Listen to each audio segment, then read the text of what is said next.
We have Robert Kelly, professor from Busan University, joining us via Skype to try and review and dissect some of the issues touched on during yesterday's marathon session, an hour-and-a-half long speech and press conference by President Park Geun-hye. Professor, thank you for joining us. Thank you for having me. Well, first of all, President Park expressed confidence in Korea's alliance with the U.S. when it comes to dealing with North Korea. Can this partnership bring out some positive coordination in the same direction from China as well? I'm not so sure. The Chinese are in a difficult position. They don't want North Korea to collapse, but they do want North Korea to denuclearize. This is difficult. This has been President Park's sort of thorn in her, it's been a thorn in her side for a while. I think she's done a heroic job, quite honestly, to try to pull the Chinese over, and now it's time to call in those chits. She's really worked hard with Xi Jinping. She's visited him 6 times in 3 years, so I'm really hoping that maybe she can sort of get him to lean on North Korea. This is sort of where the rubber meets the road. This is where China has to earn the better relationship with South Korea that it has. If she does, or if he doesn't, if Xi Jinping doesn't come through, I would imagine the South Koreans will stop grooming China the way they have the last few years.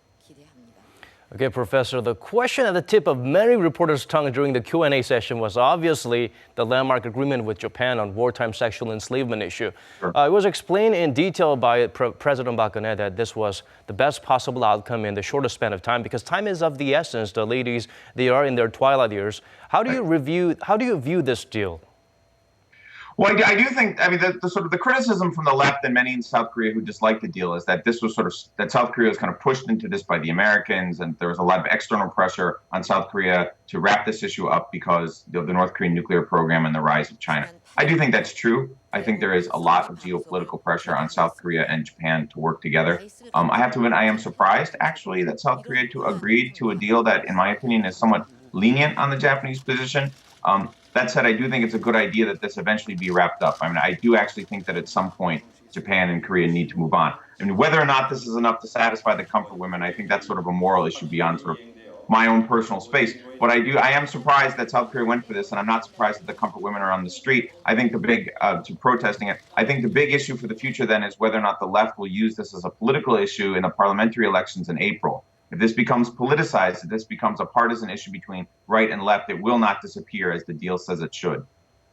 Speaking of which, segmenting it into 2 different categories as you did, the statue, it's been a source of constant debate and constant argument between the 2 sides as well.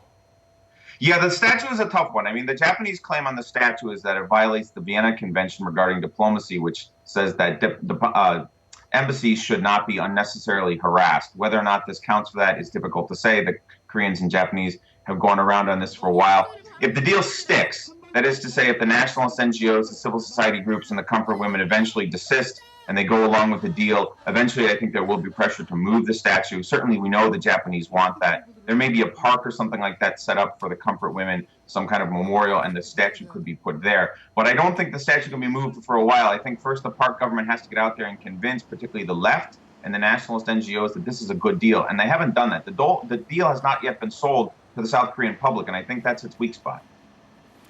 Okay, Professor, moving on to our third question, the continued jam in terms of passing bills and moving on at the top office. We seem to keep hearing the same thing from opposite sides of the aisle, with the president urging quick passage and, of course, the main opposition constantly against him. Do you have any advice on eliminating the factors causing the constant friction and moving on? Sure, I'm not so sure about advice, but I certainly do have some interpretation. I think the biggest trouble is that the left in South Korea is now very badly fragmented. And it's, I mean, we know this, right? The parties are splitting. And it's very difficult for the left to actually come up with a coherent position to work with on the government regarding some of these issues. I do think the left has some legitimate concerns on this, right? Labor reform particularly is a big deal that will affect a lot of people. It will particularly affect the trade unions, which are an important source of stability, which are an important source of sort of voting and support for the left.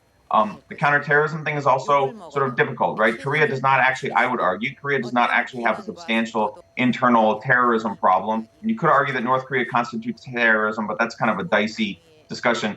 I think that the left wants to be a little bit careful before they run off and start setting up something like what the NSA did in the United States, collecting phone calls. I think that caution is wise, to be honest.